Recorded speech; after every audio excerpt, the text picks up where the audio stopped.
Protect your car with 3W Liners all-weather floor mats. Made from durable materials like TPE and rubber, our mats are designed to withstand rain, snow, and mud with deep grooves to trap dirt and liquids. For a custom fit and advanced protection, visit 3W Liners. That's the number 3, WLINERS.com today.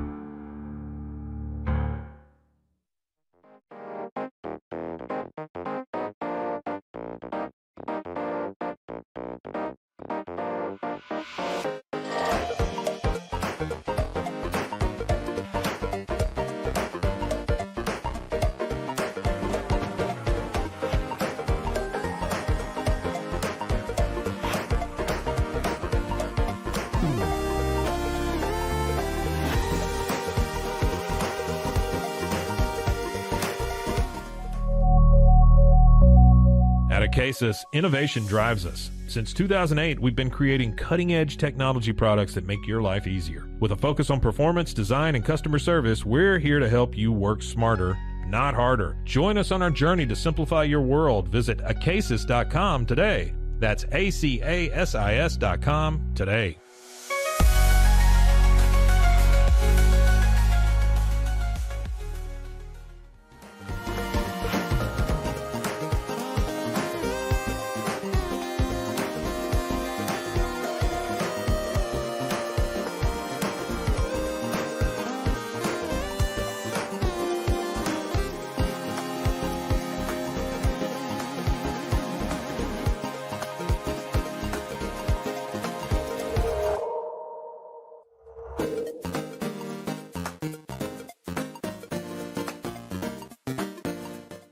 Farmhounds offers natural treats and chews made with quality products that support family farms, regenerative agriculture, and humane farming practices.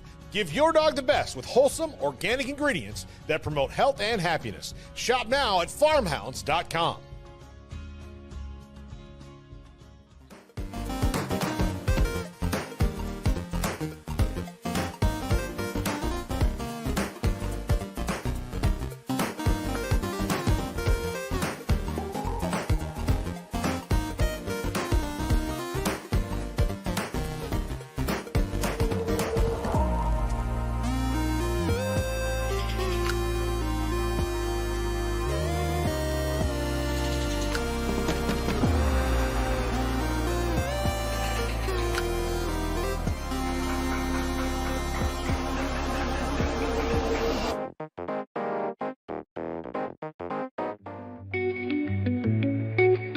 Unlock a world of convenience with Mully Box, your one-stop solution for personalized subscription boxes delivered right to your door. From gourmet snacks to unique finds, each box is tailored to your tastes. Experience the joy of surprises. Subscribe today at mullybox.com. That's MULLYBOX.com.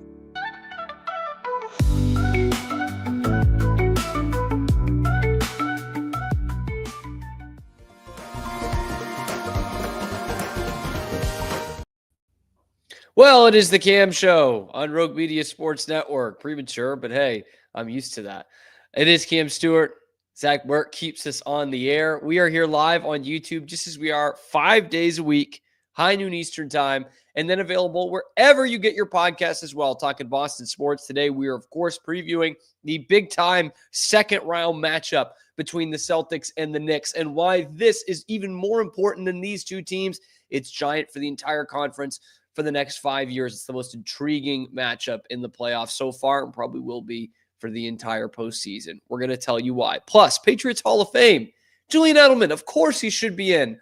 Oh, but wait, he got in over that guy? We'll tell you why Edelman probably should have had to wait a little bit longer to get in the Patriots Hall of Fame. And the Red Sox have a disaster at first base, and anyone on the team is being rumored to play this position next with Tristan Casas out for the year. What are the Red Sox going to do? It's all coming up on this episode of The Cam Show. But this Celtics-Knicks series tonight, which, by the way, is at the same time that the Bruins will have the NHL draft lottery.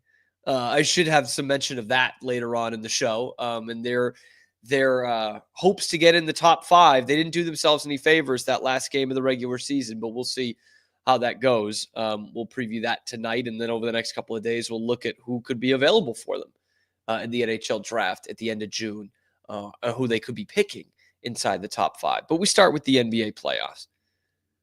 This is what the NBA wanted. The Celtics and the Knicks. New York, you got what you wanted, man. You spent your whole offseason mortgaging your future to try and get closer to the Celtics. You didn't do it in the regular season. You chanted, "We want Boston," even before you closed out the series against the Pistons. Well, here we go. Now you've got it. This is great for the NBA. It's great for these two cities. It's probably better for the Knicks than it is for the Celtics because despite what the national media will tell you last postseason and this postseason, the Knicks are still fighting for some relevance here. The Knicks are still fighting to actually be in the mix. Like, the hype has been real. You know, the players are good. They've done a lot of moves to make this team a lot better, and they didn't really get much better this year. But right now, they're no better than Philly. And we shit on the Sixers for years for having all this hype and all this, talent and not making it to the conference finals. The Knicks are still there. The Knicks, no matter what the injury situation was, they got their ass kicked at home last year in a Game 7 in front of all those celebrities, which is all they really care about having in that building. So it's nice for the Celtics and us Celtics fans to get another, New York-Boston rivalry going. I think there's some genuine hatred from the other side. And so, I like that. But the onus is on the Knicks. The Celtics have won a championship. The Knicks, all they've done is won a national media championship. That's it. All they've won is, the courtside celebrities NBA title. That's it.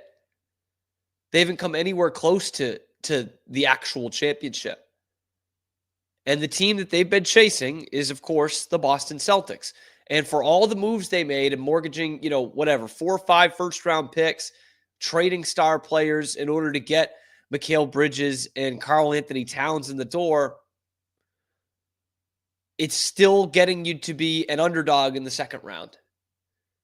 They were a favorite in the second round last year, so give them some credit there. But this is not like a team that is on the precipice of winning an NBA title.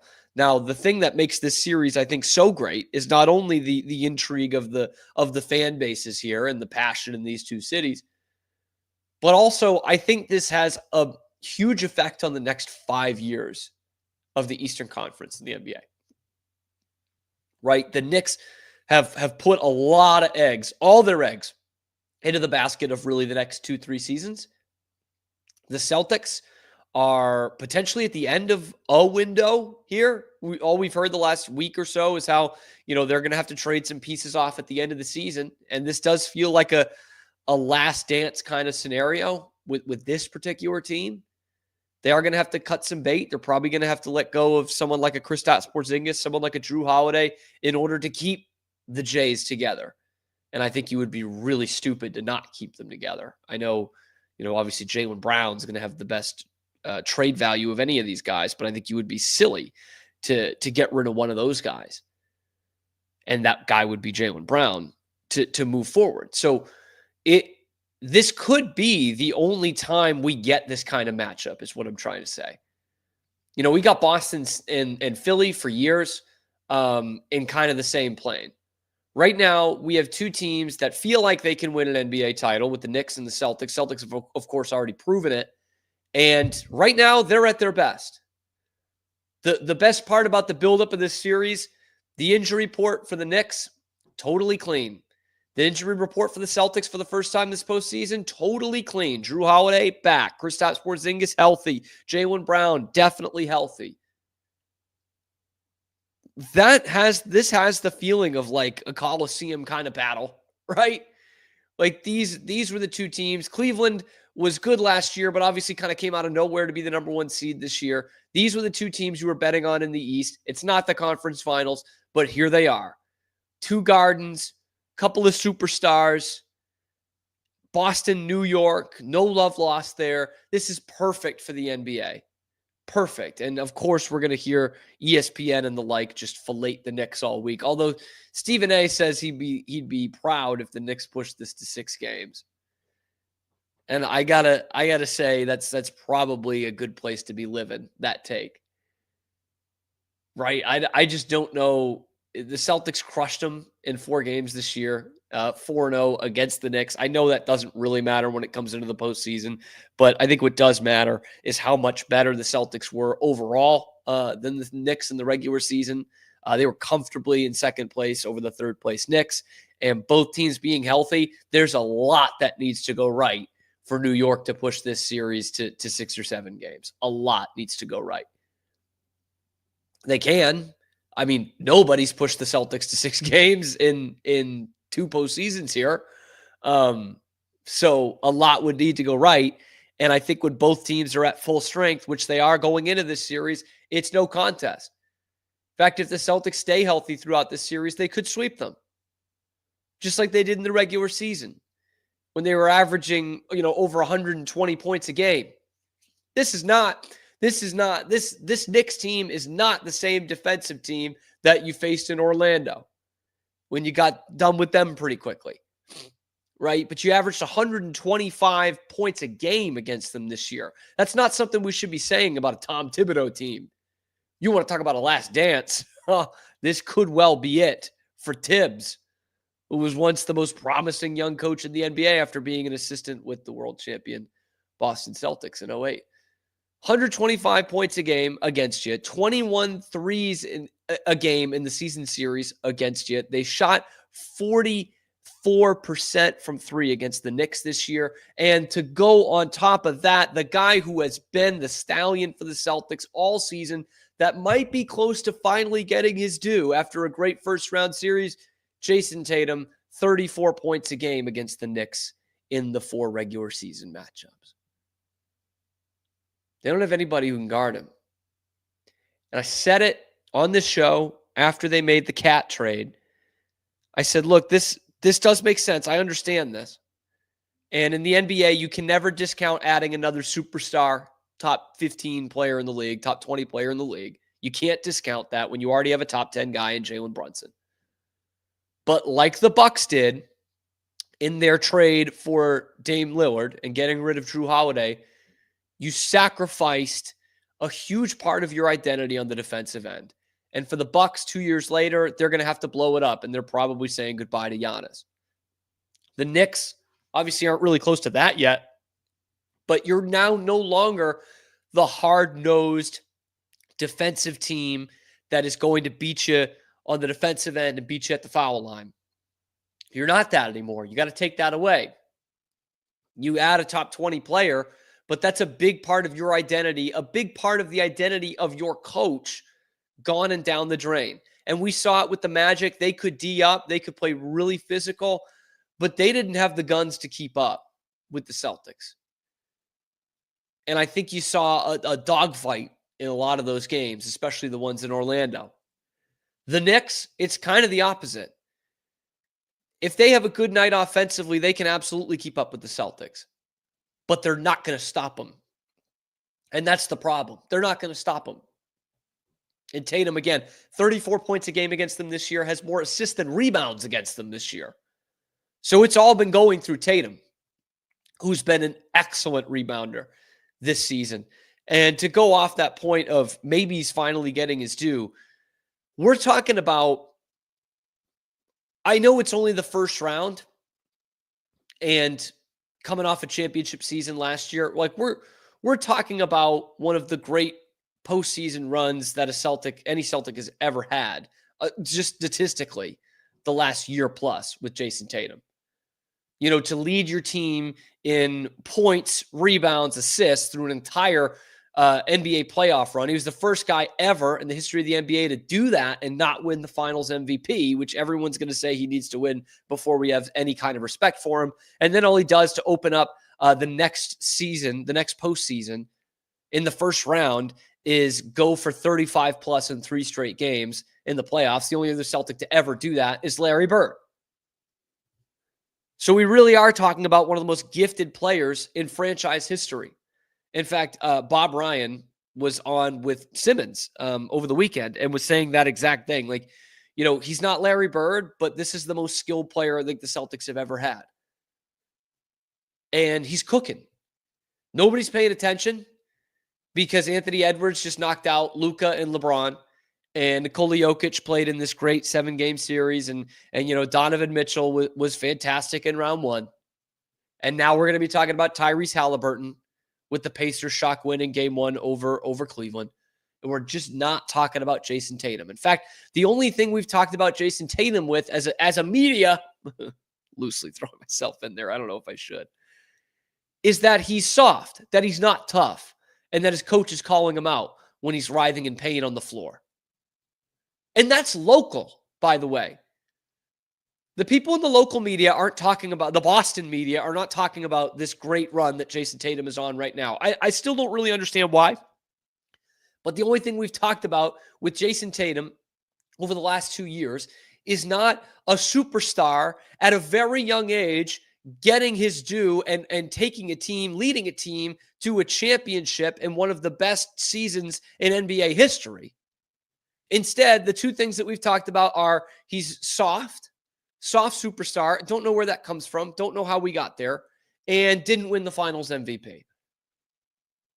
Which is just ridiculous, man. So not to make this a whole Jason Tatum thing, but with his numbers against the Knicks this year, and everyone in the world going to be watching because Ben Stiller's on the sideline, sitting courtside, and the New York Knicks are involved, if he goes off like he did in the Orlando series, I think we're really going to start hearing a change in the narrative. I really do. And maybe that's me being naive. Maybe they're never going to get behind Tatum. It took them a while to get behind Kobe, to be totally honest with you.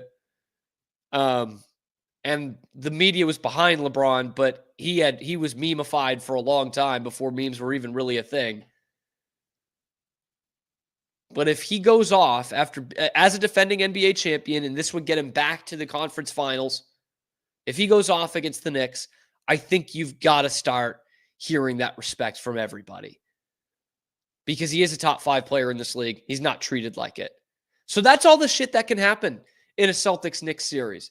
For all how stupid it is that the Knicks get so overhyped by the national media, it does kind of allow this platform, which I'm excited about, man. I'm excited to see these 2 teams square off. I really think that a healthy Celtics team can sweep the Knicks. I think they're considerably better than the Knicks. I don't know how much you'll hear about it because the Knicks fans run this world of sports media, but the Celtics are significantly better. And it's going to take some Herculean efforts from Jalen Brunson and Karl Anthony Towns. And Mikal Bridges is going to need to learn how to shoot a basketball against the Celtics for them to push it to 6 games. But back to my original point, this is exactly what the league needs. It's great for Celtics fans. It's great for Knicks fans. It's great for the NBA, especially if Cleveland does go out in this round. Now, it's 1 game. I'm not getting ahead of myself. But if the Cavs go down and you don't have that Cleveland-Boston matchup, this is the series that is going to be hyped up across the NBA. Much like that Philly-Knicks series first round was last year. Can't wait, man. Cannot wait. Let's get this thing started. Let me know who you think is going to win this series down in the comments section below. How important is this series, not just for this year, but for the short-term future of the Eastern Conference in the NBA? Is this the Celtics' last great shot at the Knicks before the Knicks overtake them? Let me know in the comments section below. Be sure to like the video, subscribe to the channel. Only about 10% of you watching are actually subscribed. It is free to hit that subscribe button and get us on the path towards 4,000 subscribers. Appreciate you guys who have tuned in. We're live here on YouTube every weekday, high noon Eastern time, and then wherever you get your podcasts. So check out the other videos on the channel. and find us here. I'm your host, Cam Stewart. Zach Burke keeps us on the air every day. Before we get out of the Celtics here, again, we've heard all week about this is kind of the end of these Celtics as we know them, right? We knew that second apron was coming down. No experts here thinking that possibly we get to 25, 26 before the real moves start to come. That's apparently not the case. Several outlets have reported the Celtics are the thought around the league is the Celtics are going to need to offload in this offseason. And of course, the guys you're going to think about are going to be Jrue Holiday and Kristaps Porzingis. And it stinks. There's nobody that you really want to get rid of on this team. I mean, Sam Hauser's another one who's owed $10 million next year, and maybe Baylor Shireman can be your Sam Hauser, but I don't think we've seen enough of that yet. And Peyton Pritchard obviously would account for some of the aggregate scoring and such. But this does feel like kind of a last dance opportunity for this iteration of the Celtics, this Celtics team that Brad Stevens has built and that Joe Mazzulla has perfected. And I thought about this over the weekend. If the Celtics do get this done this year, they win the title, and then that happens. They trade Porzingis, they trade Jrue Holiday, and it's obviously still a very good team, but a new look team in 25, 26. How are we going to think about that team? I think a lot of people will still try to discount it. They don't like that for the past 20, 25 years, we've talked a lot about Boston teams winning championships and being all-time great teams and all-time great players and all that. I don't think it's going to come right away. I don't think they're going to respect them the way they did the Warriors right away with those 3 titles in 4 years. But with this second apron, this is exactly what the NBA wants.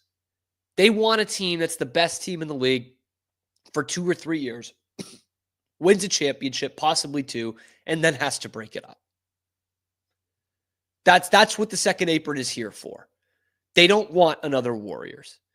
They don't want a Kobe Shaq Lakers. They don't want a Magic Lakers. They don't want Russell Celtics, Bird Celtics, or Jordan's Bulls. Pop Spurs. They don't want any of those. They want parity in this league. And damned if they haven't gotten it in the 2020s. We haven't had a repeat champion since 2018. That's a long time for the NBA. A long time. In fact, I'd venture a guess to think they have never gone 7 straight years without a back-to-back champion. That's unheard of in this league. And so the Celtics, if they win it all this year, they're not going to be regarded as one of the all-time great teams right away. They're not going to be seen as a dynasty. Back-to-back, as we've established on this show before, isn't necessarily a dynasty. It's very impressive. It's legendary, but it's not a dynasty.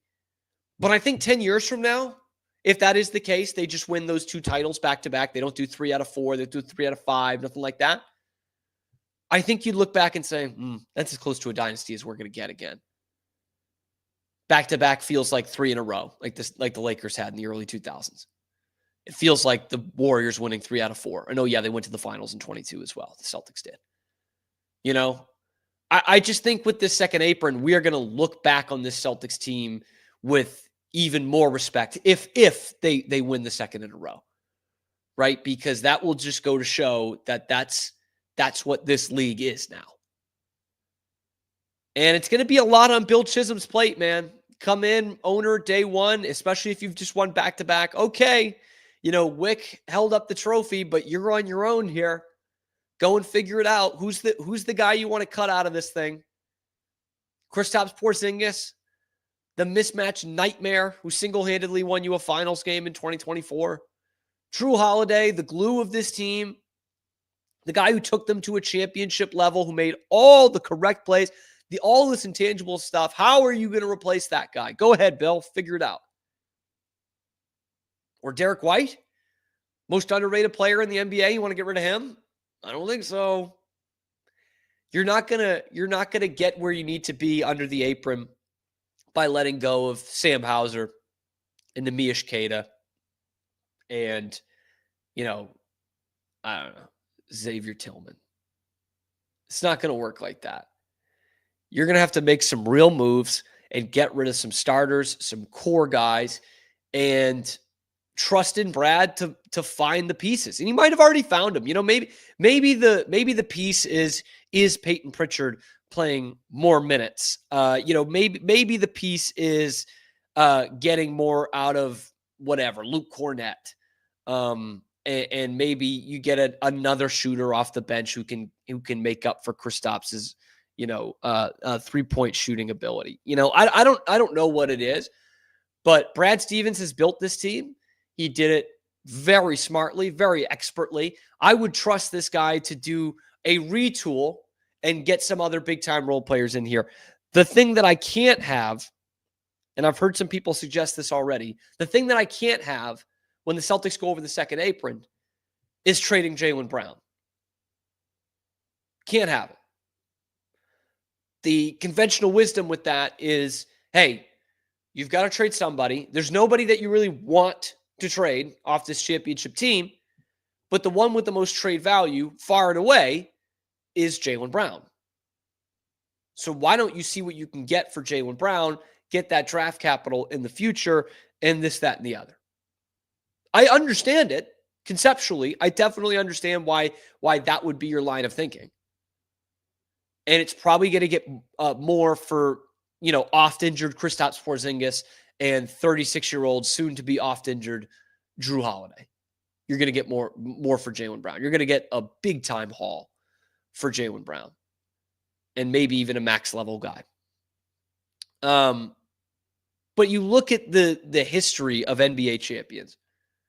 And I think they mentioned this in Celtic City. I think Wick was talking about it with the 08 team. Like, the algorithm is you've got to have 2 top 20 players in this league to get there. And I love Derek White. I love Kristaps Porzingis, even though he's not having a great postseason. But if you trade Jalen Brown and keep one of those 2 guys, you don't have 2 top 20 players. Or maybe you could do it for Kevin Durant. Who knows how much time he's got left. But maybe you still force Durant to be a top 20 player in this league. Getting rid of one who's still in his prime, no matter the draft capital you can get, I think to me is a foolish move. And you've already seen that you can build a championship team around these guys. You had a lot of good players. You still had, Porzingis and Holiday and White and Al Horford. But those are the guys, It's Tatum and Brown. That's who you're building around. I'm trying to think of what a comp would be. It would be like, those early 2000s Lakers, being like, yeah, but we need to trade one of Kobe or Shaq to keep this thing going. They needed to trade Shaq because he wanted out, and that's what happened. And the thing didn't keep going. Could you imagine the Spurs saying, you know what, we need to trade Tony Parker. We could get rid of Bruce Bowen and Big Shot Bob and some of these guys, but what we really need to do is get rid of Tony Parker. And find, because he's going to bring us the most draft capital. They didn't, and look what happened. They continued to win championships. Trading Jalen Brown is not the answer to this problem. And they are going to have to make some moves anyway, but we'll see what Big Balls Bill Chisholm's going to do. You want to be the guy that keeps this championship team on the floor? You want to be the local hero? You're going to get ready to cut some big checks here because the second apron is coming. We knew it was coming for the Celtics. Again, we thought we might get another year out of it. We're not going to. It starts this summer. But for right now, Celtics need to sweep the Knicks and get that second championship banner so we can talk about them being a new age dynasty in the NBA. Let me know what you think down in the comments below. Who should the Celtics get rid of? How would you feel about this team if they did get to back-to-back titles in this new second apron era? Let me know in the comments. Be sure to like the video, subscribe to the channel. It's completely free, and it helps us out a ton because only about 10% of you that are watching are actually subscribed. We're bringing you nothing but Boston sports takes 5 days a week, live here on YouTube at high noon Eastern time, and then wherever you get your podcasts. Check out the other videos on the channel on YouTube. I'm your host, Cam Stewart. Zach Burke keeps us on the air 5 days a week. Coming up, the Patriots have a new member of the Team Hall of Fame. And it's like, oh, yeah, sure, Julian Edelman should be in. But did he really get in over that guy? We'll tell you who that is next on The Cam Show. We'll be right back after these quick words from our sponsors. This is Rogue Media Network. InMotion is more than just a name. It's a legacy of innovation. From supplying electric vehicle parts like motors and inverters since the 1960s to creating cutting-edge electric scooters, hoverboards, and unicycles, InMotion is shaping the future of mobility. Whether you're looking for industrial power solutions or accessible personal transport, InMotion has you covered. Explore our products and experience the future of movement. Visit store.inmotionworld.com today. Is your Mac running slow? Mac Booster 8 is your all-in-one solution to clean up 20 types of junk files, remove malware and viruses, and protect your device. It also optimizes your Mac's hard disk, fixes disk permission issues, and cleans memory, all to boost your Mac's performance to the max. Get your Mac running like new again with Mac Booster 8. Visit macboost.net today.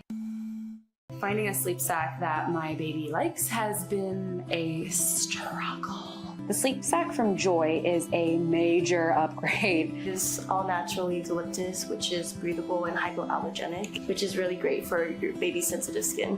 And it's made with Climatech, which regulates your baby's temperature. You can also get Joy's crib sheets, which are made of the same super soft material. Joy gave my baby comfort and gave me peace of mind. At Mapiful, we believe in celebrating your journey, past, present, and future. Our unique personalized products are designed to boost your confidence, elevate creativity, and honor what matters most. From custom home decor to meaningful gifts, we help you cherish the memories that make you who you are.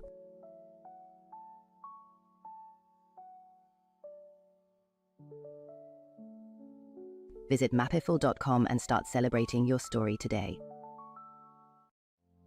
And now, back to our show. Here it is. It's the Cam Show on Rogue Media Sports Network. I'm your host, Cam Stewart. Zach Burke here as well, keeping us on the air as he does every weekday, high noon Eastern time, and then, wherever you get your podcasts. It's a tough weekend for Zach. Since we last met, the Senators were knocked out in Game 6 at home, and the Rockets' miraculous comeback falls short in Game 7. Bummer for Zach. We'll check in on his well-being a little bit later on in the show. Don't worry about him. He's still here.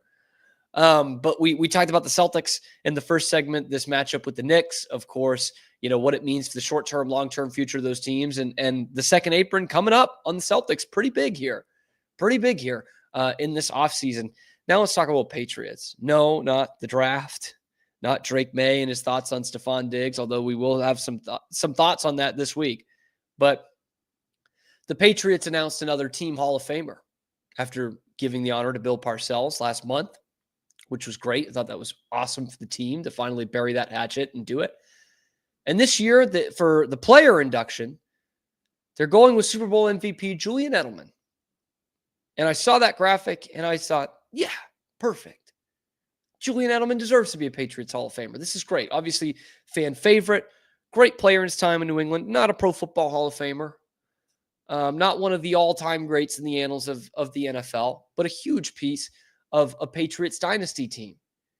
And, obviously had a great relationship with Tom Brady and, was very clutch. We'll get to that in a second. But then a second later, I remembered who the other finalists were. Logan Mankins, who will get in someday, absolutely should be in, should get in, and a guy who should be in already, Adam Vinatieri. I love Julian Edelman, and I saw, kids of my age saw more of Julian Edelman than Adam Vinatieri. But I think in the year of 2025, I'm like, how are we voting in Julian Edelman over Adam Vinatieri? Julian's time will come. It will be here. But you walk through the halls of the Patriots Hall of Fame, the first things you're going to see are pictures of Adam Vinatieri with his hands up, kicking, field goals to win Super Bowls, kicking it through the snow in some of the greatest wins in team history. He's the greatest kicker in the history of the sport. Second most clutch player in the history of the franchise, only behind Tom Brady. So, like, they should both get in, like, obviously, and they both will. But we're really putting in Julian Edelman before Adam Vinatieri because of the podcast? Because he's a little bit more goofy? Because he played his whole career with the Patriots? That's what I've heard. That's what I've heard the defenders online saying. Well, he played his whole career with the Patriots. Vinatieri played more years with the Colts than he did with the Patriots. And it's like, really? You're gonna knock a guy down because he didn't play his entire career with the Patriots? Tom Brady didn't do that. Richard Seymour didn't do that. Mike Vrabel didn't do that. Ty Law didn't do that. We're not knocking them. We're not taking them down a peg. I mean, we did with Vrabel for years, unfortunately. But like, that shouldn't be working against a guy. He's the best player in the history of the league at his sport, at his position. Is it tougher to play wide receiver? Yeah, probably. But Julian Edelman, God love him, didn't even make a Pro Bowl in his time in New England. Adam Vinatieri is the best in the world all time at his position. And directly gave you some of the greatest moments in the history of the franchise. Julian Edelman did too. He has the unbelievable circus catch in Super Bowl 51. He has the game-winning touchdown in Super Bowl 49 against Seattle. He's the MVP of a different Super Bowl. And look, I mean, the career is off the charts for Julian Edelman. He absolutely should be in the Patriots Hall of Fame. I don't want it to sound like that. His postseason numbers were incredible. When he retired, I don't know if he still has this. I should have double-checked. When he retired, he had the second most receiving yards in NFL playoff history, only behind a guy named Jerry Rice, whose daughter or niece Julian Edelman took to the prom in high school. Fun fact that you probably already knew. So it's not like Julian Edelman was this scrub. I'm not trying to say that. But it feels like, hey, he had some great quotes. He had great postseason performances. He was best friends with Brady. He spent his whole career here. Let's throw him in. It was like throwing in Kevin Falk over, Richard Seymour and Mike Vrabel. It just didn't make any sense. Or even Lawyer Malloy, for that matter. Didn't make any sense to do that. But, he has the acumen. He had 3 Super Bowl rings. He loves the Patriots. He spent his whole career there. Oh, let's put him in. I think it's embarrassing. As much as I love Julian Edelman, I think it's embarrassing to put him in over Adam Vinatieri. Because you can use the argument, oh, Adam Vinatieri was a kicker. I'll give you one market that absolutely doesn't give a shit about that, and it's Boston. Nobody cares that he was just a kicker. Everyone in New England realizes how important he was to those Super Bowl winning teams. You could tell me he's just a kicker. But when you look at the front page of the Globe, when they're winning Super Bowls, it's the freaking kicker who's on the front page. 2 or 3 of the most important kicks in the history of the franchise. 4. 2 in the Snow Bowl, 2 of the most incredible kicks of all time in that game, and then 2 to win Super Bowls. Edelman's got some great moments. Trust me. Again, he's probably the second or third most clutch player in the history of the franchise, because I'm saying Vinatieri's the second most clutch. Brady, Vinatieri, and then a pretty sizable gap from whoever number 3 is going to be, whether it's Edelman, whether it's Dante Hightower, Rodney Harrison with a couple of picks in the Super Bowl. No matter who you want to go to next, 1 and 2 are pretty solidified, and it's a pretty giant gap until you get to the third one. So I get why people love Julian Edelman, and there's not going to be a lot of pushback to this. But Adam Vinatieri's got to be sitting at home thinking, look, what do I got to do? I was kicking field goals to win the Super Bowl for this team twice. He's got a great story too. Edelman was a quarterback drafted in the 7th round. Adam Vinatieri is like, man, I'd love to have been drafted in the 7th round. Undrafted, South Dakota State, becomes the greatest kicker in the history of the league. And I got Julian Edelman, who's never made a Pro Bowl, going into the Patriots Team Hall of Fame over him. I got a bit of a problem with it. There's no early dynasty without Adam Vinatieri.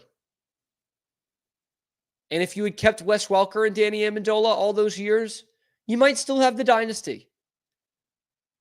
The second dynasty. I love Julian Edelman. I think he deserves to be here. He just doesn't deserve to be in over Adam Vinatieri. That's all. That's all, man. Although, man, we've come a long way. I'll share a personal anecdote real quick. In 2012, I went on a high school class field trip to the Patriots Hall of Fame.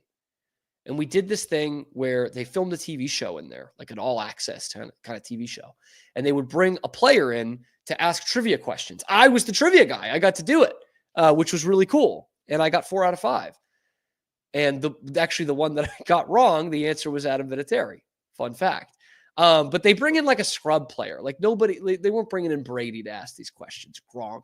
They weren't asking those questions. And we were kind of discussing it, me and my buddies, as we were going up there because we didn't know who the player was going to be. And I was like, I think the best case scenario we can get is Julian Edelman. He was a guy who had been on the team a couple of years. He was a valuable player for them, but they had just signed Danny Amendola. Like he wasn't going to be Welker's direct replacement, which he basically ended up being. But he was a nice player who had scored some big touchdowns and things like that. And I was like, and we got Justin Francis, who was a defensive lineman from Rutgers, if you can believe it, a guy that played for Rutgers. And then on the way down, the guy who was running the show told us, oh, yeah, we had Edelman in here yesterday. So some other school got scrubbed Julian Edelman, asked them trivia questions. He ends up in the Patriots Hall of Fame and wins 3 Super Bowls and wins Super Bowl MVP and game-winning touchdown in the Super Bowl and all that crap. But Adam Vinatieri should be in over Julian Edelman. Sorry if this offends people. I know Julian's a little bit hotter. Sorry if it offends. Adam Vinatieri should be in there first. He should already be in there. But let me know what you guys think down in the comment section below. Why isn't it Vinatieri over Julian Edelman? And why am I wrong about it needing to be Vinatieri over Edelman? Let me know in the comment section below. Be sure to like the video, subscribe to the channel. It's completely free, and it helps us a lot on the march towards 4,000 subscribers. Get the word out there. We're talking nothing but Boston sports 5 days a week, live on YouTube, and then wherever you get your podcasts. Check out the other videos on the channel. I'm your host, Cam Stewart. Zach Burke keeps us on the air 5 days a week, baby. Coming up next, got to talk a little Red Sox. They're getting chaotic there. Who's on first for the Boston Red Sox? Let's talk about it next on The Cam Show. We'll be right back after these quick words from our sponsors. This is Rogue Media Network. Maud Lily is your go-to for stylish and affordable fashion that fits your life. Whether you're looking for the perfect swimsuit for a beach day, a chic dress for a night out, or cozy tops for everyday wear, Maud Lily has it all. Their extensive collection of swimwear, including bikinis, tankinis, and one-pieces, always keeps you on trend, while their dresses and tops come in flattering styles for every occasion. Visit maudlily.com today. Natural Cycles identifies your fertile window by analyzing changes in your temperature. It's the first FDA-cleared birth control app. No hormones, no side effects, and 93% effective with typical use, and 98% effective with perfect use. Just measure in the morning, add your temperature into the app, then learn which days you can and cannot get pregnant. It's that easy. Learn more at naturalcycles.com. A house is a property, but we live in homes. Home sweet home. Homes where the heart is. Home. There's no place like it. Homes are filled with memories and emotions. OfferPad knows this is your home, not your house. That's why we do what we do. Every day, we aim to deliver the best home buying and selling experience so you can spend less time real estating and more time living.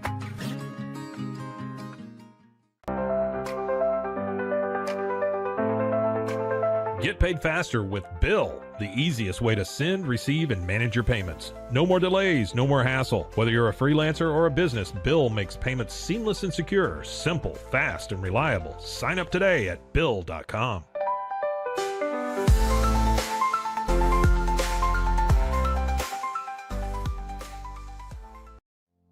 And now, back to our show.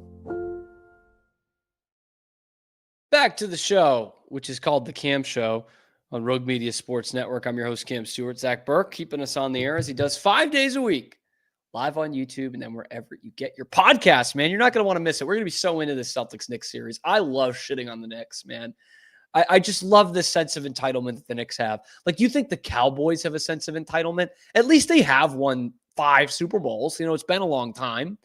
The Knicks have won 2 championships. They've won dick in 50 years.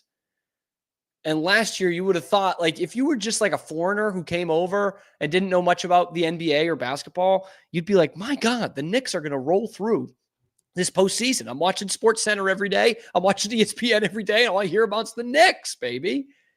So I love it when the Knicks lose. Like, I love those kind of entitled fan bases just getting put in their own place. I think that way about the Leafs too.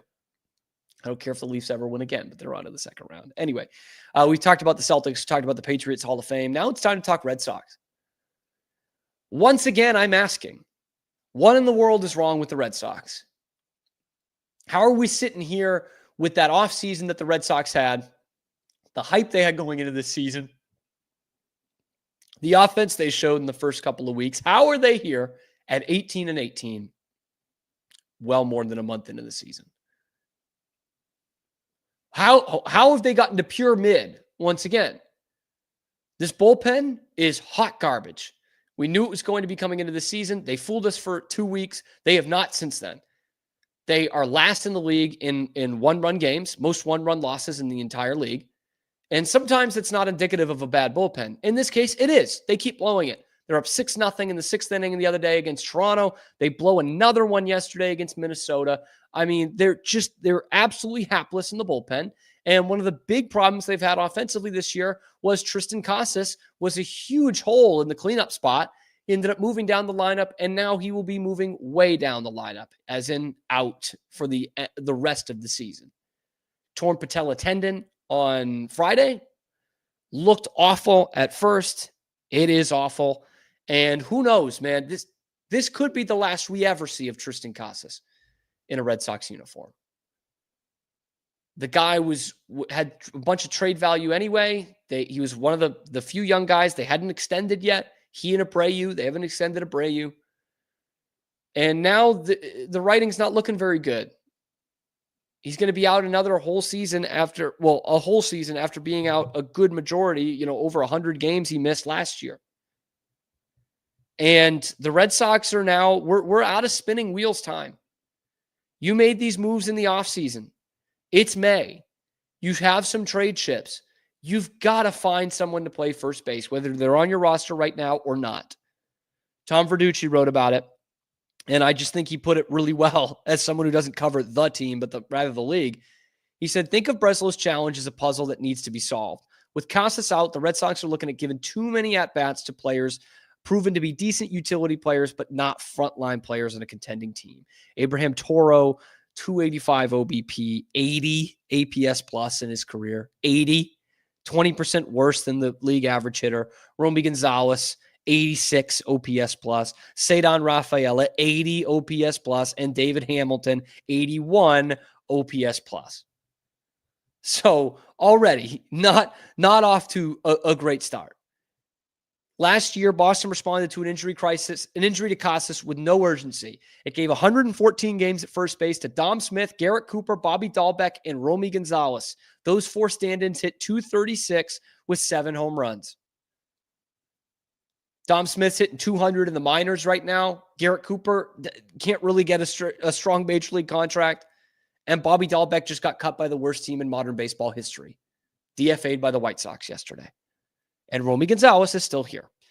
He goes on to say, Verducci, that kind of patchwork answer won't work this year. This year's different. It's different because of where the Red Sox are on the winning curve. The investments they've had in talent and dollars for Garrett Crochet and Alex Bregman, and because Roman Anthony and Marcelo Meyer are right behind Christian Campbell as big league impact players. In their past 500 games, the Red Sox are 246 and 254. It can't go on like this. We can't do another season of, just wait till we get the guys up next year. Bullshit. And now everyone and their dog has an opinion on who should be playing first base for the Red Sox. And to be quite honest with you, they don't have another first baseman. They don't have one. Lou Merloni says, put Raffy Devers there. He'll be good at it. I don't know what would lead anybody to believe that he would be good at it. I understand why you'd probably want Raffy out there. You know, he's played the field, obviously not very well at third base, and at least he's someone who's played the infield before that you could throw out there, right? And he's a big guy. He doesn't have a ton of range. But right away, Alex Cora shoots that down. I don't know why, but right away he says, yeah, but I mean, you know, we'll basically give a look at everybody except Raffy Devers. He's not playing first. Okay, fine. For the guy who was bitching that he was no longer playing the field and the first opportunity he gets to play the field, we're going to keep him at DH. You have your reasons. Okay, fine. But the other ones, you know, Trevor Story doesn't have the range he had at shortstop anymore, but he's a good glove. Can he go play first base? Or the idea of calling up Roman Anthony or Marcelo Meyer, outfielder Roman Anthony, corner outfielder Roman Anthony, and shortstop Marcelo Meyer, your two top prospects, and have them come up to the big leagues to play first base. Don't necessarily know how that benefits the team very much. It is Ron Washington was right in Moneyball. It's a tough position to learn. You don't just throw someone out there like you can in left field at Fenway. You know, just anything over your head's coming back to you. Go figure it out. In fact, second base is the one where you say, you know what, just figure it out. You're a good enough athlete. Short throw, go and do it. But, and I as much as I want to see Marcelo Meyer and Roman Anthony in the major league lineup, I'm not putting up my top two prospects and immediately throwing them at a different position. For a guy, especially in Roman Anthony, that's still learning the ins and outs of the outfield, I don't want him to go and have to learn how to play first base.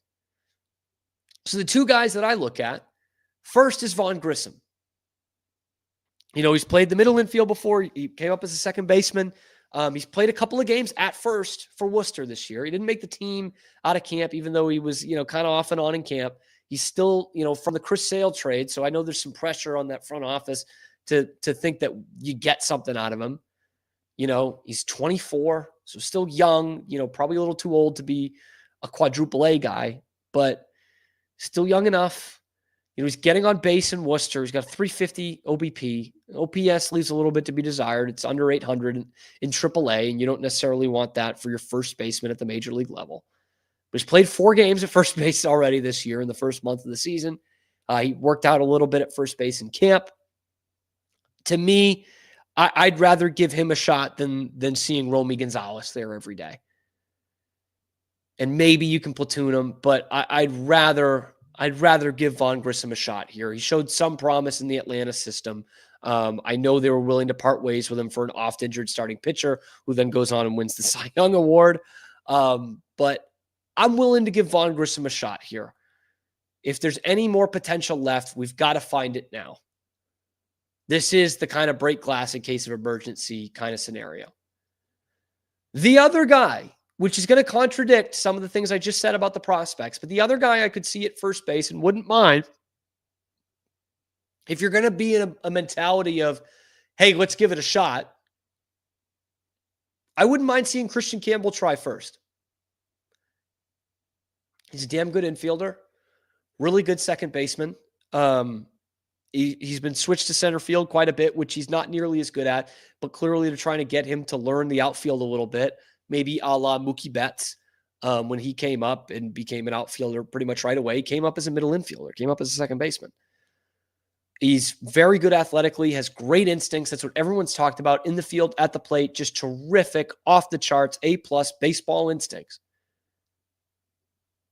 And with his position being somewhat unclear in the future, and you're already committed to giving David Hamilton at-bats for some reason, plenty of at-bats, then fine. David Hamilton will play mostly second base, and let's see what Christian Campbell can do at first.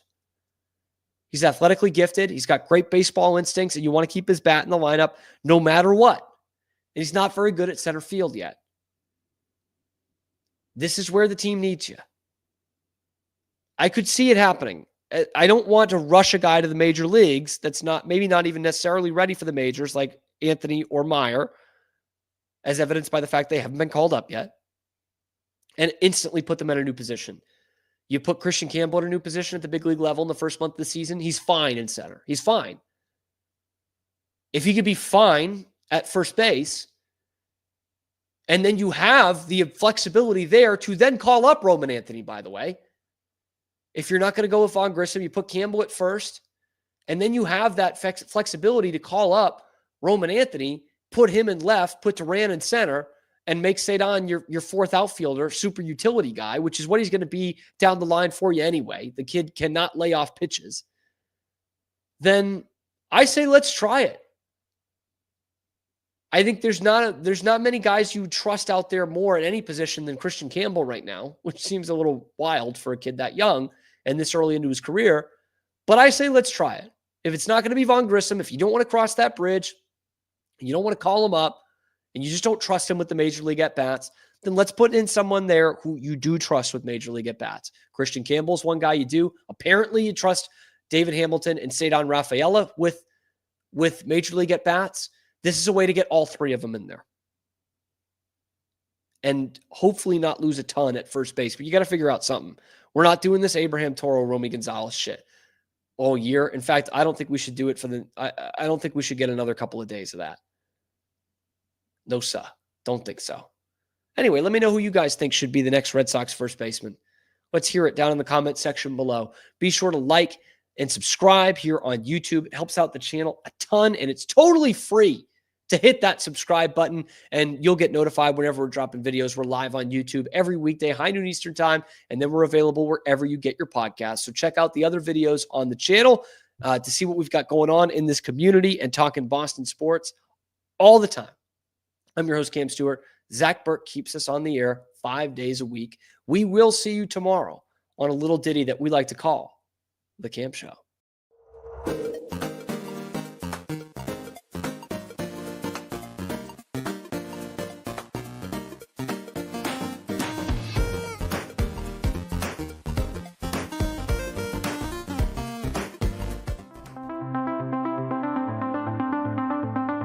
Transform your workspace with Hanomi Ergonomics. From adjustable chairs to standing desks, we provide solutions for comfort and productivity, whether at home or in the office. Improve your posture, reduce strain, and work smarter. Visit us at hanomi.co today. That's HINOMI.co today.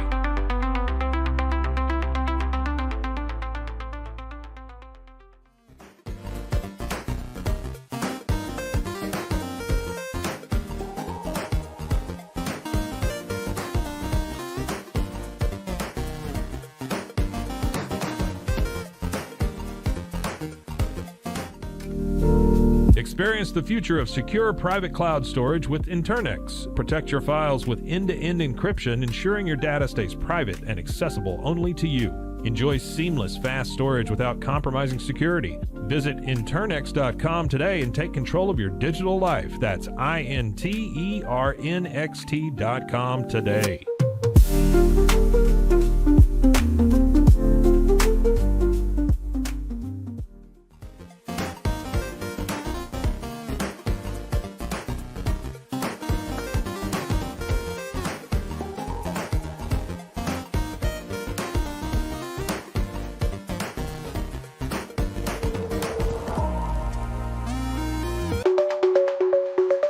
Protect your online privacy with NordVPN. Browse securely, access content from anywhere, and keep your data safe with military-grade encryption. Whether at home or on the go, NordVPN ensures your digital freedom. Stay secure. Download NordVPN today at nordvpn.com. That's NORDVPN.com.